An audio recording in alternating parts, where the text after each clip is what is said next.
नमस्कार, मैं अरबाब अहमद खान अल हयात national news channel से।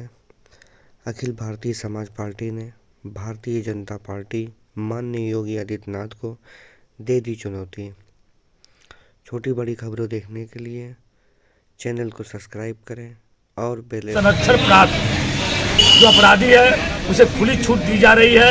अगर हम न्याय दिलाने का पूरा प्रयास कर रहे हैं, अगर हम न्याय नहीं दिला पा रहे हैं तो हम भारतीय जनता पार्टी को उतारने का भी काम करेंगे।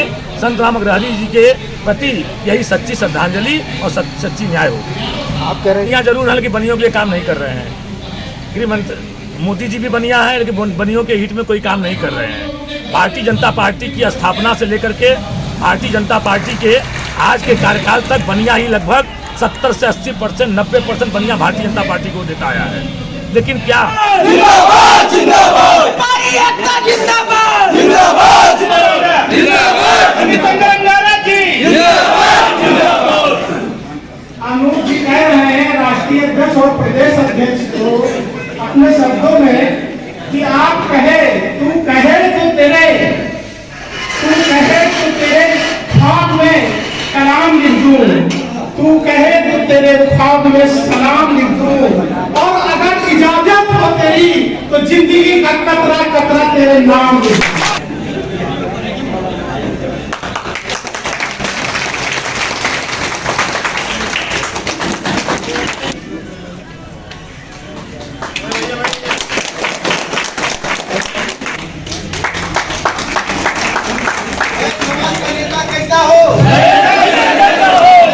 ये जो कार्यक्रम आयोजित किया जा रहा है, इसका संगठन को लेकर क्या मतलब रणनीति आगे? देखिए, मौजूदा समय में उत्तर प्रदेश में जो राजनीति है वो जातियों के इर्द गिर्द ही घूम रही है। लगभग सभी जातियों की अपनी अपनी पार्टियाँ हो गई और संगठन तो सभी के थे। हमारे यहाँ भी ढेर सारे संगठन थे, पर हम अपने संगठनों से अपनी आवाज़ बुलंद नहीं कर पा रहे थे, क्योंकि वैश्य समाज का ये दुर्भाग्य है कि अन्य जातियों में तो सिर्फ एक जाति ही है, हम कई जातियों में बटे हुए हैं। हम अन्य जातियों के हिसाब से बटे हुए हैं, तो हमारे संगठन भी कई सारे हैं, अपनी अपनी उपजातियों की आवाज़ उठाते हैं। लेकिन अखिल भारतीय हमारा समाज पार्टी में लगभग सर्व वैश्य समाज है और हम सभी वैश्यों की आवाज़ उठाते हैं। आने वाले चुनाव में क्या रणनीति रहेगी? 2027 में हम लगभग पूरी 403 सीटों पर चुनाव लड़ाने की व्यवस्था है हमारी। अभी लोकसभा में भी हमने एक सीट पे चुनाव लड़ाया, तो चुनाव में अभी बेला में भी हमने समर्थन दिया रवि गुप्ता जी, निर्दलीय प्रत्याशी रवि गुप्ता जी को। 2027 को दूर है, 26 में भी जिला पंचायत चुनाव में भी अपने प्रत्याशी उतारेंगे। वैश्य समाज चूँकि पूरी तरीके से भाजपा का मतदाता माना जाता है, आप भाजपा में सेंध लगाने की कोशिश कर रहे हैं, कितना सफल होंगे? देखिए, इसको सेंध लगाना नहीं कर रहे हैं, हम अपने आप को संगठित कर रहे हैं और अपनी लकीर बड़ी कर रहे हैं। वैश्य समाज भाजपा में तब तक था जब तक उसके सामने कोई विकल्प नहीं था। वो समाजवादी पार्टी में वोट नहीं करना चाहता था, अन्य पार्टियों को वोट करना नहीं चाहता था, क्योंकि हमारा समाज बहुत ज़्यादा धार्मिक और हिंदुत्ववादी है। तो जब एक हिंदुओं का एक तबका, एक धार्मिक लोगों का एक तबका अपनी पार्टी बना लिया है, तो निश्चित तौर पर हम एक साथ संगठित होंगे। हम सेंध कहीं किसी में नहीं लगा रहे। देश के एक बड़े नेता का कहना है कि कटेंगे तो बटेंगे, ऐसे में क्या आप बांटने की राजनीति नहीं कर रहे हैं? देखिए, हम उनके कटेंगे बटेंगे का तात्पर्य दूसरा है, लेकिन हम अगर यहाँ कटेंगे तो जरूर, हम अगर यहाँ बटेंगे तो जरूर कटेंगे, और कट भी रहे हैं। कल अभी एक घटना घटी, ये मैं आपको बताना चाहूँ। आजमगढ़ में एक हलवाई ने सिर्फ अपने पैसे मांग लिए और उस पर गोली दाग दी गई। गोली दागने वाला भी हिंदू था। तो मैं तो वैसे भाइयों से कहना चाहूँगा कि बनिया अगर बटेगा तो जरूर कटेगा। सुल्तानपुर में 2 वैश्य बिरादरी के लोगों की हत्याएं हुई हैं। संतराम अग्रहरी की हत्या में एक भारतीय जनता पार्टी से जुड़े हुए अर्जुन पटेल का नाम आया है। अर्जुन पटेल को सजा दिला पाएंगे क्या? हमारी पार्टी पूरी तरह कानूनी लड़ाई लड़ रही है। बाकी उसको गिरफ्तार करना पुलिस का काम है, लेकिन कानूनी तौर पे उनके बेटे सचिन अग्रहरी हमारे साथ खड़े हैं। इनकी पूरी लड़ाई हमारी पार्टी लड़ रही है और ये अंजाम तक हम लोग लेके जाएंगे और सजा दिला के रहेंगे। कहीं न कहीं इनके परिवार पर दबाव बनाया जा रहा है सुलह करने का या अन्य नई घटना करने का, तो क्या इसकी लड़ाई भी लड़ेंगे क्या? इनकी लड़ाई हम शुरू से लड़ रहे हैं। आपको बता दूं कि संत राम अग्रहरी की जो हत्या हुई, उससे पहले इस बच्चे पर एक हमला हुआ था और हमला करने वाले वही लोग थे। पुलिस अगर तब सजग हो जाती तो शायद हमारे बीच हमारे बड़े भाई संत राम अग्रहरी जिंदा होते। ये सबसे बड़ी चीज़ है कि भागीदारी किस प्रकार हो पाएगी, कितना प्रतिशत की भागीदारी उत्तर प्रदेश में करने जा रहे हैं? हमारी उत्तर प्रदेश में वैश्य समाज की जो हमारा परसेंटेज है 25% है। हम 25% में अगर हम आधा 12 या 13% भी इकट्ठा करने में कामयाब हो गए तो मानिए कि हम अपनी लड़ाई स्वयं लड़ने लायक हो जाएंगे। इसका मुख्य उद्देश्य क्या है? मुख्य उद्देश्य है संगठन का विस्तार और संगठन पर चर्चा। और उत्तर प्रदेश के कई जिलों में लगातार 8 वर्षों से लगातार व्यापारी और बनियों की हत्या हो रही है। कहीं किसी महिला की हत्या हो गई, कहीं किसी अभी सुल्तानपुर में संत राम अग्रहरी की हत्या हुई। ऐसे तमाम लगातार हत्याएं हो रही है। और भारतीय जनता पार्टी की सरकार, रोहित जायसवाल की भी गोली मारी गई, कहीं लूट हुआ, लगातार तमाम घटनाएं हो रही हैं। और भारतीय जनता पार्टी की सरकार जो बनियों को वोट लेकर के सरकार बनी है वो मुख्य दर्शक बनी हुई है।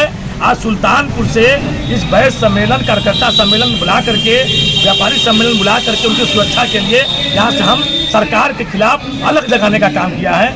यही मेरा मुख्य उद्देश्य आज के कार्यक्रम। क्या आने वाले 2027 चुनाव में भी आप कुछ अपनी हिस्सेदारी?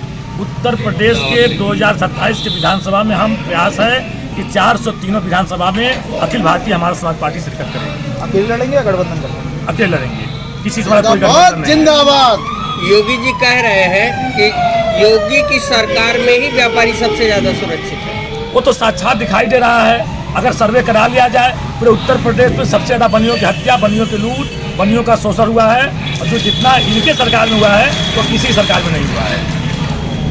जैसे बार बार एक चीज़ ये कही जा रही है कि लोग जातियों का संगठन बना रहे हैं। आपने भी कहीं ना कहीं उसी से नींव रखी है, एक समाज की बात की है। क्या लगता है कि आपको अपनी हिस्सेदारी मिल पाएगी? निश्चित, अगर वहाँ बनिया समाज संगठित होगा और मिल करके अगर राजनीतिक रूप से राजनीति में भाग लेगा तो निश्चित उसको लाभकारी होगा, भागीदारी मिल पाएगी। महाकुंभ का बड़ा आयोजन हो रहा है, सैकड़ों संतों को इस बार वहाँ जगह नहीं दी गई है, क्या कहना है?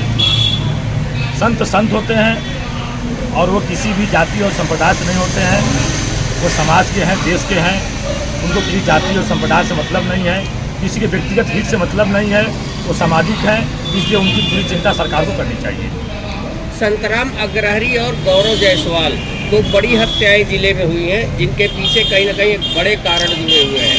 ऐसे में क्या संतराम अग्रहरी के परिजनों को आप न्याय दिला पाएंगे? जितना पार्टी से बना, हमारे प्रदेश अध्यक्ष सुरेंद्र गुप्ता जी गए, जितना हो सका दिलाए, किए। वह समाज के लोगों को उन्होंने जगाने का भी काम किया, यहाँ को एकजुट करने का काम किया। लेकिन सत्ता के राजनीतिक नेताओं द्वारा संरक्षण प्राप्त जो अपराधी है उसे खुली छूट दी जा रही है।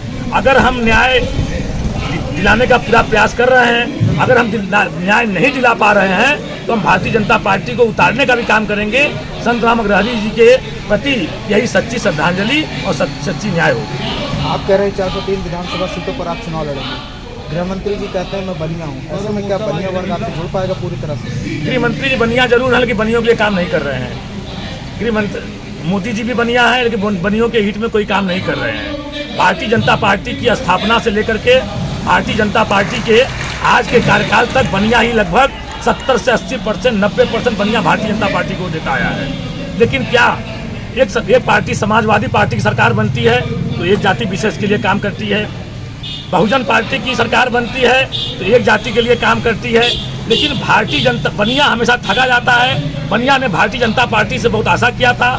बनिया भारतीय जनता पार्टी से उसकी सोच थी कि हमें आगे चल करके हमें लाभ मिलेगा। हमें कोई व्यक्तिगत नहीं चाहिए, हमें बनिया समाज को कोई व्यक्तिगत लाभ नहीं चाहिए, लेकिन सुरक्षा और ताकत चाहिए, और वह जो भारतीय जनता पार्टी में कदापि नहीं मिल रहा है।